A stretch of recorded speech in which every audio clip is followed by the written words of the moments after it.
Esse é o nosso assunto com os analistas. Como será que a PRF vai sair dessa crise? Raquel Landim, você que acompanhou esse trabalho desde o começo, a gente viu ali a cúpula levantando muita desconfiança, muita gente criticando, um corpo mole, uma demora, o chefe tinha declarado apoio ao Jair Bolsonaro, teve aquele episódio no domingo da eleição de operações em áreas onde o Lula tinha mais voto para checar pneu careca de ônibus, coincidentemente, tudo isso que levantou muita suspeita. E agora?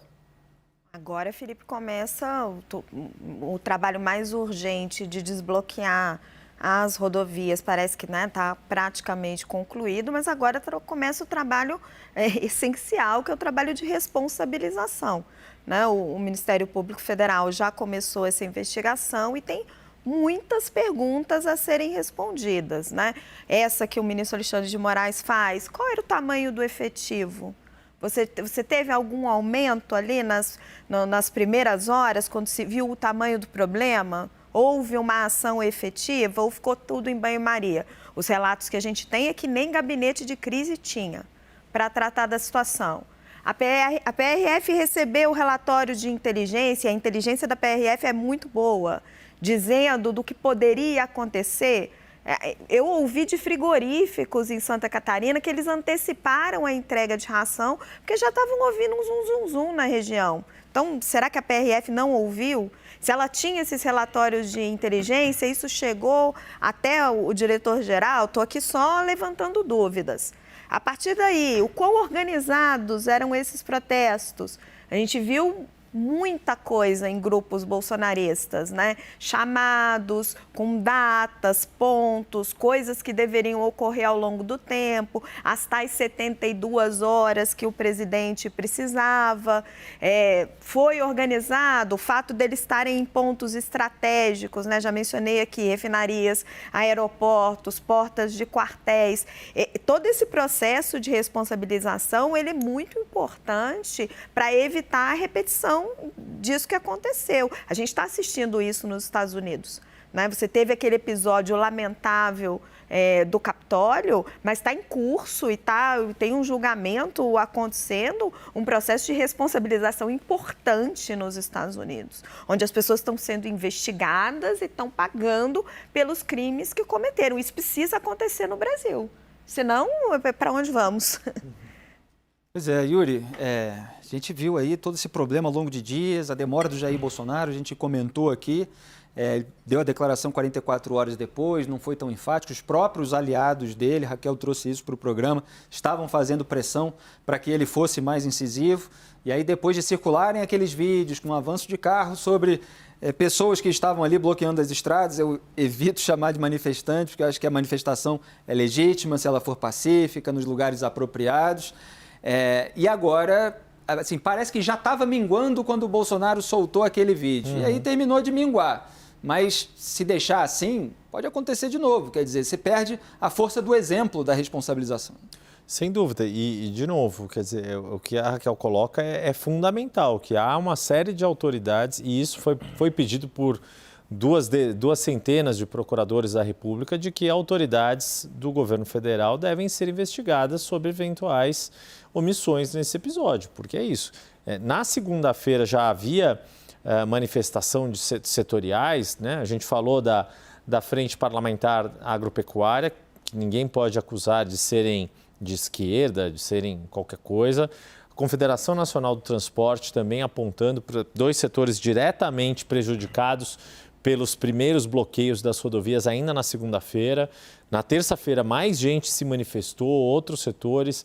Quarta-feira, houve aquelas aglomerações, manifestações na frente dos quartéis generais, com discursos que não são legítimos, não são abrigados pela liberdade de expressão quando se fala em intervenção, em golpe militar, em uma leitura distorcida do artigo 142 da Constituição. Ou seja, tem vários momentos ali, desde a noite de domingo até quarta e quinta-feira, em que as autoridades tinham obrigação de se manifestarem de forma contundente.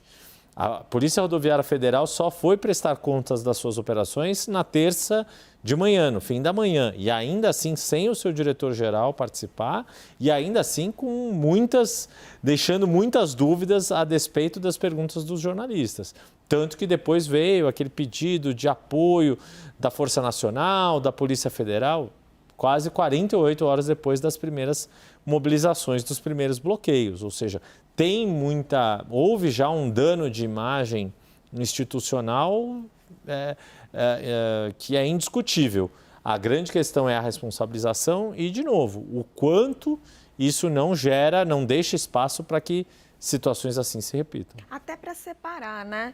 Os agentes da PRF que estão fazendo o seu trabalho e as pessoas. Coisa é o agente na ponta da linha. E as pessoas que a gente assistiu nos vídeos, os agentes ali confraternizando com manifestantes e chegar no topo, porque o Brasil tem essa dificuldade, né? De conseguir punir no topo da cadeia de poder, né? E, Catar, rapidamente tem que chamar o repórter. O que você achou? A gente estava comentando ontem a respeito do aeroporto de Guarulhos. Quer dizer, como é que não há um trabalho ali de contenção? Houve relatório de inteligência, a área do aeroporto é uma área sensível. Além disso, rodoviários tiveram que parar.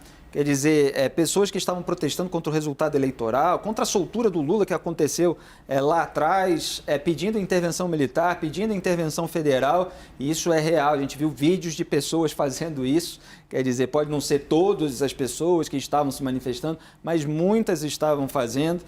Então, prejudicando seus compatriotas, prejudicando pessoas pobres, inclusive, não só setores produtivos. Qual é a sua avaliação desse cenário? Eu acho que a gente ainda vai saber ao certo quem motivou, de que forma, né, como isso foi pensado. Né? Não me parece que foi tão espontâneo assim. Né? Foi um processo que realmente invadiu as vias federais, vias estaduais, bloqueou estradas, muita gente em frente a quartéis, né, principalmente no Rio, aqui de São Paulo. E eu acho que, não sei, me pareceu uma mensagem sobre um governo que ficou calado, né, dada ali logo após a eleição, um resultado adverso. E eu acho que precisa haver essa investigação sobre todos esses aspectos, sim. Eu acho que o ministro Alexandre de Moraes tem sido enérgico, né, e enfático nas decisões e até nas colocações sobre o tema, mas eu acho que é necessário, porque com certeza transgrediu, além da manifestação, né, bastante, e é algo que, por exemplo, para a Polícia Rodoviária Federal é um grande dano de imagem, como disse o Yuri. A Polícia Rodoviária Federal sai desse episódio, sai desse governo com uma pecha de bolsonarista, quer dizer, assim, é ruim para uma polícia, que é um órgão de Estado, estar associado a um governo de plantão de algum momento, né? Então, Pelo menos a cúpula, né? A gente busca sempre fazer uma distinção, porque há policiais rodoviários federais que às vezes não gostam dessa impressão, né? Que eles ficam incomodados, eles às vezes são contra certas decisões, certos métodos, mas fica porque a cúpula é que tem o poder hierárquico, né? Sem dúvida, sem dúvida. E, enfim, por sorte não aconteceu nenhuma tragédia, né? Você vê o atropelamento de apoiadores ali do presidente, você vê um cara que estava agarrado no caminhão, andando, né, em tráfego, quer dizer, uma coisa que, por sorte, não se teve um dano maior, uma tragédia ali com vítimas. Mas hoje teve aquela história dramática do transplante de coração. Nossa, eu ia falar isso. Assim, não foi feito. O coração é o órgão mais precioso para esse tipo de cirurgia, que demanda agilidade, é difícil de ter compatibilidade. Ele viria de Goiás para São Paulo, aí a equipe técnica, por causa dos bloqueios, preferiu que não acontecesse isso, e são acho que 4 horas, que tem que ser muito rápido esse transporte, todo esse procedimento. Posso falar aqui com a Thaís Arbex rapidinho, que ela tem informações complementares antes de eu chamar o repórter? Diga aí, Thaís, por favor. Sim, eu falei na Polícia Federal, Felipe, para tentar saber se já estavam dando início a essas investigações, porque um dos pedidos é uma investigação especialmente sobre o diretor-geral da Polícia Rodoviária Federal. Um desses pedidos está na Polícia Federal aqui do Distrito Federal. E qual foi a informação que eu tive? Que nesta semana, nesses dias, foi feita uma análise desse caso, porque não foi feito apenas um pedido aqui no DF, mas também em vários estados. A ideia é concentrar a investigação em um só lugar, muito provavelmente na Polícia Federal aqui de Brasília. E aí, a partir disso, na semana que vem, começa o trabalho de investigação de fato. Era essa o adendo que eu queria fazer. Não, maravilha. E quando a gente fala de investigação de pessoas que podem ter organizado porque não parece espontâneo, etc., a gente não está criminalizando organização de manifestação pacífica e legítima que não atente contra o Estado Democrático de Direito.